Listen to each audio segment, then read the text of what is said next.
Dear students, myself Meenakshi Mrinal Kumar, Marwadi College Ranchi, Boys Section, Department of Political Science. Good morning बच्चों, हम लोग पिछले class में first chapter constitution making देख रहे थे। आज उसी के आगे हम लोग कंटिन्यू करेंगे। हम लोग पिछले क्लास में पढ़ चुके हैं कि कॉन्स्टिट्यूशन क्या है। आज हम लोग देखेंगे कि भारतीय संविधान की रचना कब और किस प्रकार हुई। तो भारतीय संविधान की रचना, making of the Indian constitution, इसके संबंध में कहा गया है कि संविधान सभा द्वारा करीब 3 वर्षों में निर्मित भारत का संविधान 20वीं सदी की एक महत्वपूर्ण राजनीतिक घटना है। न जाने कितने राजनीतिक अवरोधों को पार कर इस कार्य का शुभारंभ किया गया। इसकी तिथि थी 9 दिसंबर 1946, यानी इसकी शुरुआत हुई थी 9 दिसंबर 1946 को। हम भारत की जनता द्वारा निर्मित इस महान अनुष्ठान की 2 विशेषताएं बतलाई गई, जिसमें प्रथम यह था अनेकता में एकता। भारतीय संविधान के तहत हम लोगों ने देखा है कि इसमें अनेकता में एकता है। यद्यपि हमारा देश अनेक जातियों, प्रजाति, भाषा, धर्म, संस्कृतियों का संग्रहालय तो रहा ही है, इस ऐतिहासिक तथ्य के बावजूद इसमें विभिन्नता में एकता भी रही है। तो यह हम कह सकते हैं कि राजनीतिक विभेदों के मध्य भी सामाजिक व सांस्कृतिक एकता रही है, और ऐसी राजनीतिक विभेदों में एकता को कभी क्षति नहीं पहुंचाई गई। दूसरी बात ये थी कि हमारी संविधान सभा एकमात्र मूल मंत्र था जो आत्मनिर्णय के सिद्धांत के अंतर्गत ब्रिटिश और भारतीय जनता दोनों को मान्य थी। यह सिद्धांत पर आधारित था और संविधान भारतीय विचारधारा के अनुकूल भारतीयों के लिए भारतीयों द्वारा बनना चाहिए। भारत का संविधान सभा, जिसमें गठित होने के बाद एक सर्वोच्च संस्था का स्वरूप ग्रहण कर लिया। 1922 में महात्मा गांधी ने इस मांग का समर्थन किया और कहा कि स्वराज्य ब्रिटिश संसद का निःशुल्क उपहार नहीं होगा, यह भारत की पूर्ण आत्म अभिव्यक्ति की घोषणा होगी। यह सत्य भी है कि संसद के कानून द्वारा ही अभिव्यक्ति होगा, किंतु यह भारत की जनता की घोषित इच्छाओं को औपचारिक पुष्टि मात्र होगा, जैसा कि दक्षिणी अफ्रीका के संघ के मामले में हुआ। तो साइमन आयोग तथा गोलमेज सम्मेलन की असफलता के बाद संविधान सभा की स्थापना की मांग ने एक निश्चित रूप धारण कर लिया।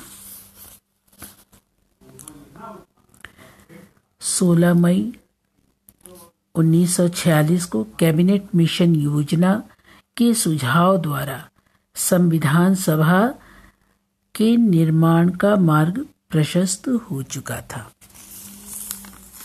तो इस तरह से भारतीय संविधान की रचना जो थी वो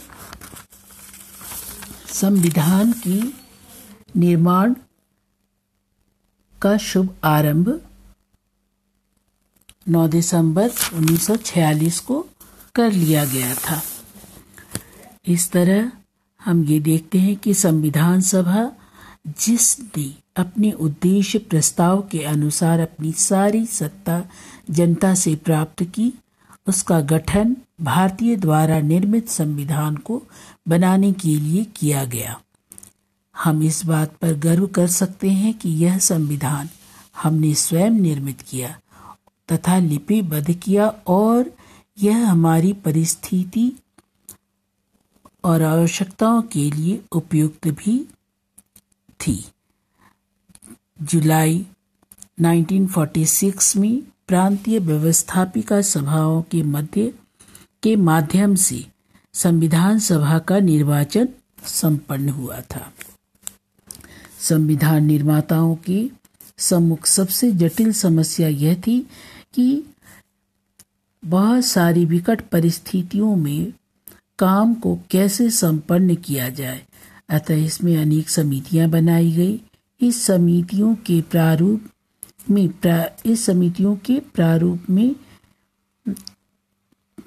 प्रारूप समिति, ड्राफ्टिंग कमेटी थी जो सबसे महत्वपूर्ण थी, जिसके अध्यक्ष डॉक्टर B.R. अम्बेडकर थे और अन्य सदस्य भी थे। तो प्रारूप समिति के अंतर्गत अध्यक्ष थे B.R. अम्बेडकर और इनके अन्य सहयोगी या सदस्य जो थे उनके नाम भी लूंगी। N. गोपालास्वामी अयंगर, अल्लादी कृष्ण स्वामी अय्यर, कन्हैया लाल मणिक लाल मुंशी, मोहम्मद सादुल्ला, B.L. मित्तर, जो कुछ दिनों के बाद हट गए थे और इनकी जगह पर N. माधव राव को सदस्य बनाया गया था। और छठे जो सदस्य थे वो थे D.P. खेतान। इनकी भी मृत्यु 1948 में हो गई थी और इनकी जगह पर T.T. कृष्णमाचार्य को सदस्य बनाया गया था। तो डॉक्टर भीमराव अंबेडकर की अध्यक्षता में प्रारूप समिति ने महान कार्य किया था। तो इस तरह से हम कह सकते हैं कि यह बहुत महत्वपूर्ण रहा और संविधान सभा व प्रारूप समिति कई कार्य केवल औपचारिक केंद्र थे। वास्तविक कार्य तो वहां था जहां कांग्रेस के प्रभुत्व नेतागण जुड़ते व महत्वपूर्ण निर्णय लेते थे। तो इस तरह से हम लोगों ने देखा कि संविधान निर्माण में संविधान सभा का महत्वपूर्ण योगदान भी रहा। लगभग 3 वर्ष के अथक परिश्रम के बाद यह संविधान तैयार हो गया। यदि कुछ रह गया तो वह था भारतवासियों को इस आशा व दृढ़ संकल्प के साथ सौंप दिया गया कि वे संविधान की संरचना के भीतर कार्य करके उसे पूरा कर लेंगे। तो इस तरह सामाजिक व आर्थिक प्रजातंत्र का सपना अपूर्ण रह गया और यह संविधान जनकों की नहीं हमारी गलती ही रही होगी, क्योंकि संविधान निर्माताओं ने अपने समय की विषम परिस्थितियों के बीच में रहकर हमारी उत्कृष्ट सेवा की। तो संविधान सभा के सभापति डॉक्टर राजेंद्र प्रसाद ने, यहाँ पर ध्यान देना है कि संविधान सभा के सभापति डॉक्टर राजेंद्र प्रसाद ने संविधान के तृतीय वाचन के अवसर पर अंतिम भाषण में बुद्धिमत्तापूर्ण ढंग से यह कहा था कि संविधान में कुछ ऐसे उपबंध हैं जिसमें इधर उधर कुछ कमियां दृष्टिगोचर हो सकती हैं। हमें यह स्वीकार करना होगा, क्योंकि उपरोक्त कमियां देश की परिस्थिति व जनसाधारण में निहित है।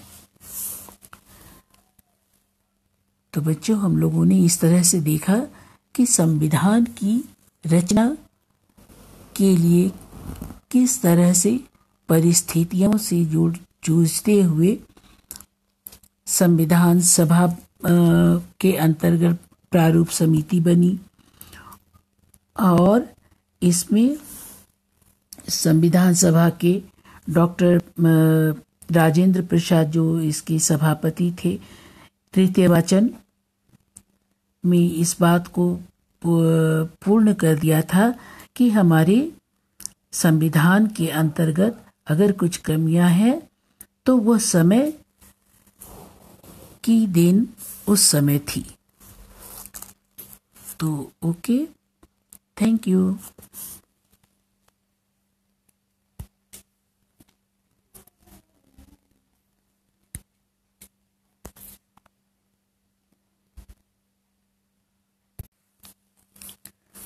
डियर